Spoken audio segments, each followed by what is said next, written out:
मगध के क्षेत्र में खास करके ब्रह्मर्षि समाज में जो कर्मकांड होता है मरणोपरांत, उसमें एक कर्मकांड नारायण बलि की आती है। तो आज जब आपका सानिध्य मिला है तो हम चाहेंगे कि समाज के ब्रह्मर्षि समाज के लोग और साथ साथ मैं भी कुछ हमें ज्ञान मिल जाए कि आखिर ये नारायण बलि क्यों होता है, नारायण बलि का महत्व क्या है।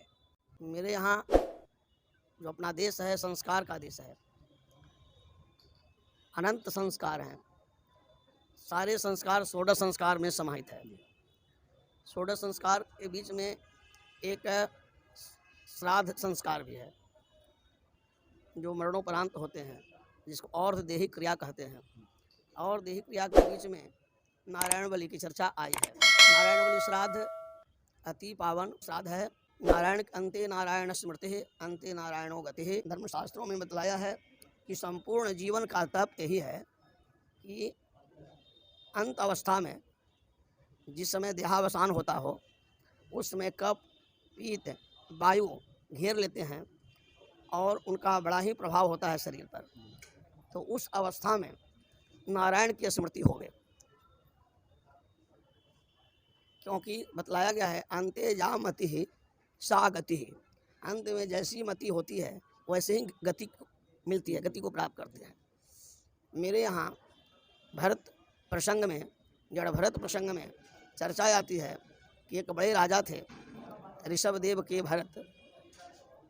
एक मेरे यहाँ दशरथ के भी भरत हुए और एक ऋषभ देव के भी भरत हुए, एक शकुंतला के भी भरत हुए।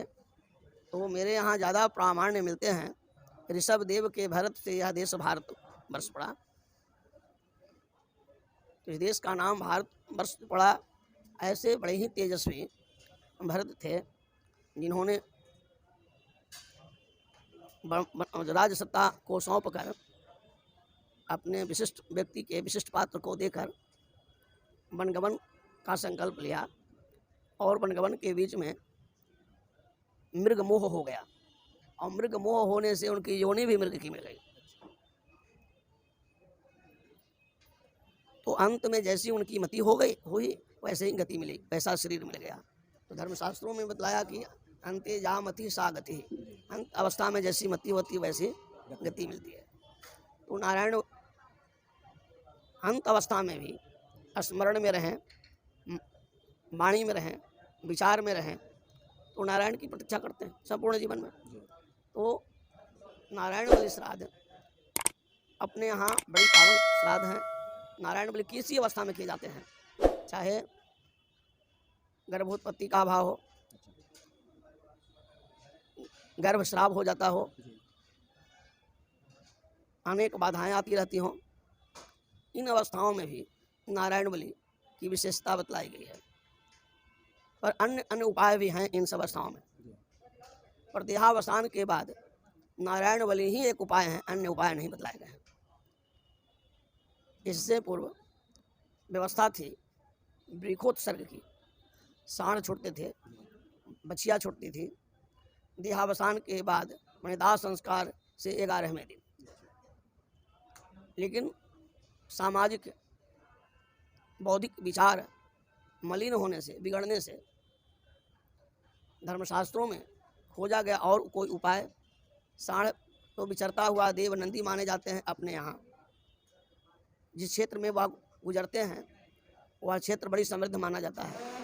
पर आज के लोग इस बात को नहीं समझते हैं और जो त्याग करते हैं, छोड़ते हैं सांड को, उस पर भाला, गणासा, धारदार अस्त्र शस्त्र का प्रयोग करते हुए, और जो छोड़ते हैं धर्म ध्वज में धर्म स्वरूप उस नंदी को, उसके दरवाजे पर जाकर के भी अमानवीय वचन का प्रहार करते हैं। तो स्वामी सहजानंद सरस्वती जी महाराज ने विचार किया कि धर्मशास्त्रों में कुछ और उपाय है जो देहावसान के बाद आत्मा की सदगति प्राप्त होवे। यह मगध की धरती पर उन्होंने सोच प्रकट किया, लेकिन संपूर्ण भारतीयों के लिए ऐसा कहा। मगध के लिए केवल नहीं कहा, संपूर्ण भारतीयों के लिए। और उन्होंने धर्मशास्त्रों का चयन किया और नारायण बलि श्राद्ध रूपी रत्न को धर्मशास्त्रों से ऊपर किया। तब देहावसान के बाद मेरे यहाँ नारायण बलि प्रारंभ हो गया और 11वें दिन भी विधान है और 12वें दिन भी विधान है। लोगों का कहना है कि गरुड़ पुराण आदि में केवल अकाल मृत्यु वालों के लिए बतलाए गए हैं।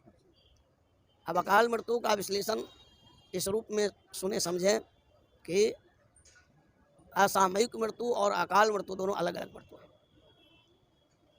गणना की गई है कि अकाल मृत्यु क्या है, तो सिंह वाले जानवर से, नख से, शस्त्र से, जल से, बिजली से, आग से, ऐसे ही गणना किए गए हैं। तो इन सबों से जो आहत होते हैं उनकी मृत्यु अकाल मृत्यु मानी गई है, और इससे भिन्न मृत्यु को असामयिक मृत्यु माने गए हैं। सबों के लिए नारायण बलि विधान है। 48 3 षोडशी में श्राद्ध पूर्ण होते हैं, 48 पिंडों का विधान है।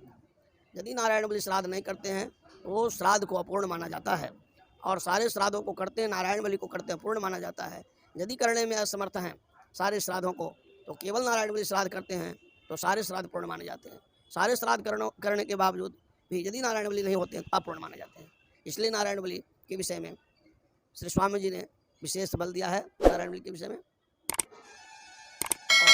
और 11वें दिन भी करते हैं पाप की निवृत्ति के लिए, और 12वें दिन विधान करते हैं पाप और पुण्य दोनों की निवृत्ति के लिए। तो पाप तो कट जाते हैं, तो वो धर्मशास्त्रों में बतलाया गया कि पाप नहीं पुण्य भी समाप्त हो जाए।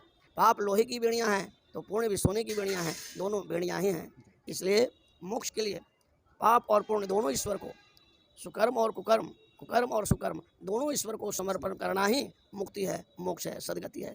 इसलिए नारायण बलि श्राद्ध का विधान है 11वें दिन भी और 12वें दिन भी। इसी जगह 12वें दिन भी स्वतंत्र हैं, कभी भी कर सकते हैं, कभी भी करते हैं, सुबह शाम दोपहर कभी भी करें। लेकिन एक ऋषि का मत है, विश्वोदय संबंध में ब्रह्मवेद संस्कार नारायण बलि पद्धति के नाम से श्री राम संस्कृत महाविद्यालय सरौती तत्कालीन जिला गया, जो अभी अरवल में पड़ता है, वहाँ से एक बड़ी पवित्र पुस्तक पद्धति निकली है, जिसमें वर्णन किया गया है कि सारे श्राद्धों को करके नारायण बलि श्राद्ध करें, अंत में करें। और नारायण बलि का अर्थ होता है नारायण के बलि नहीं, बलि का अर्थ मतलब मारना नहीं, हत्या नहीं, अप्रिय शब्द नहीं है। नारायण के लिए बलि, नारायण की बलि का अर्थ समर्पण, पूजन, त्याग जो है भी माने।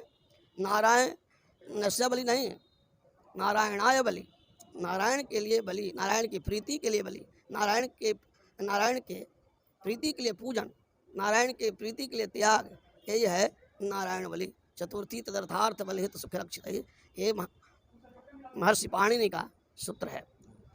इसलिए जैसे बलि का नाम सुने हैं, तो बलि ने जैसा दान किया था, राजा बलि ने वामन को, कि कायेन वाचा मनसेन्द्रिर्वा बुद्ध्यात्मना वा नुस्तः स्वभावात् करोमि यद्यत् सकलम परस्मै नारायण एति समर्पयामि तत्। मनसा वाचा कर्मणा, जो भी हमने अभी तक किया सब नारायण को समर्पण करता हूँ।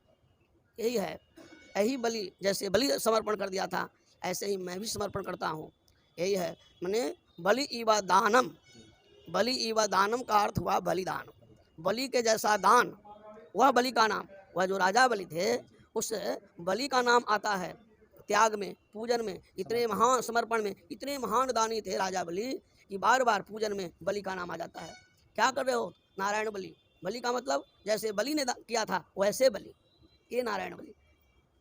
तो धन्यवाद देता हूँ इस चैनल को, अनेक विधाओं को अपनाया है और अनेक विधाओं को सुस्पष्ट करना समाज में संकल्प लिया है, जो निर्विवाद बात रहे, सारे लोग समझें और आध्यात्मिक बुद्धि सबकी बने और संस्कार संस्कृति की ओर हमारा देश समृद्ध हो। इसके लिए जो यह जन प्रहरी संकल्प लिया है, बहुत सा कोटि सा धन्यवाद देता हूँ। सुदर्शनाचार्य जी महाराज को सुन रहे थे, उन्हीं का अमृत वाणी का आप लाभ ले रहे थे, और इन्हीं शब्दों के साथ अब मैं अपनी वाणी भी विराम देता हूँ। मैं हूँ अभिषेक कौशिक और आप देख रहे थे जन प्रहरी मीडिया। जय हिंद।